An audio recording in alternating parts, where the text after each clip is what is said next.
PV பக்தி tax YouTube channel சார்பாக எல்லோருக்கும் வணக்கம்.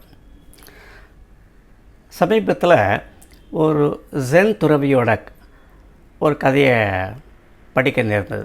ரொம்பவும் சின்ன கதை தான், ஆனால் மிகவும் சுவாரஸ்யமான அதில் வரக்கூடிய ஒரு கருத்து.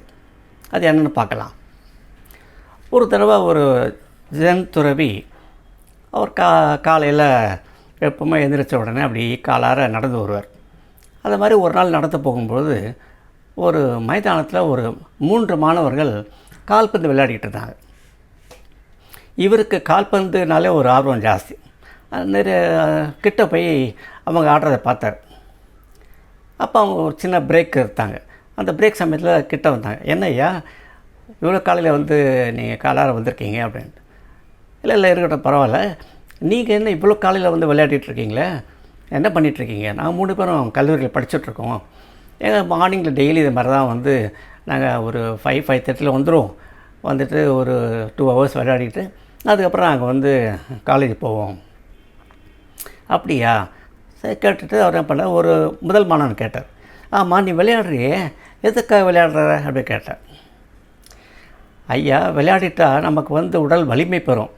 நம்ம உடல் வலிமை பெற்றுவிட்டால் எந்த சமயத்துலேயும் எந்த ஒரு நிலை வந்தாலும் நாம் எதிர்கொள்ள முடியும்.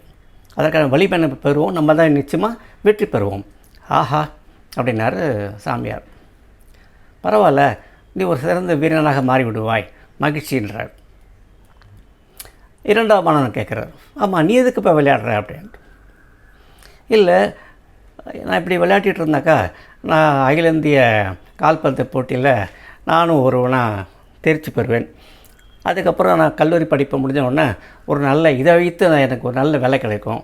ஒரு வங்கியிலையோ இல்லை ஒரு பெரிய கம்பெனியில் எனக்கு ஒரு நல்ல வேலை கிடைக்கும், கை நிறைய சம்பாதிப்பேன் அப்படின்னு சொல்கிறான். ஓஹோ, பரவாயில்ல, உனக்கு பொருளாதாரத்தில் ரொம்ப உனக்கு அக்கறை இருக்குது, வாழ்த்துக்கள் சொல்கிறார். 3ஆம் மாணவன் கேட்குறார், நீ எதுக்கு விளையாடுற அப்படின்னு கேட்டார். விளையாடணுன்றது எனக்கு ஒரு ஆர்வம், அவ்வளோதான், அதுக்காக தான் விளையாடுறேன் அப்படின்ட்டான். உடனே அவர் சொன்னார், அந்த 3ஆவது மாணவன் பார்த்து, நீ தான் எனக்கு குரு என்றார்.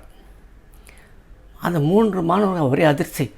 என்னய்யா, நான் போய் உங்களுக்கு குருவா அப்படின்னு கேட்டேன். ஆமாப்பா, எப்போவுமே எந்த ஒரு காரியம் செஞ்சாலும் சரி, அதில் நமக்கு என்ன வினை பலன் கிடைக்கும் அப்படின்னு யோசித்தாலும் சரி, அல்லது அதனால் நமக்கு லாப நஷ்டம் இருக்கா அப்படி நம்ம யோசித்தாலும் சரி, அது நமக்கு தேவையில்லை.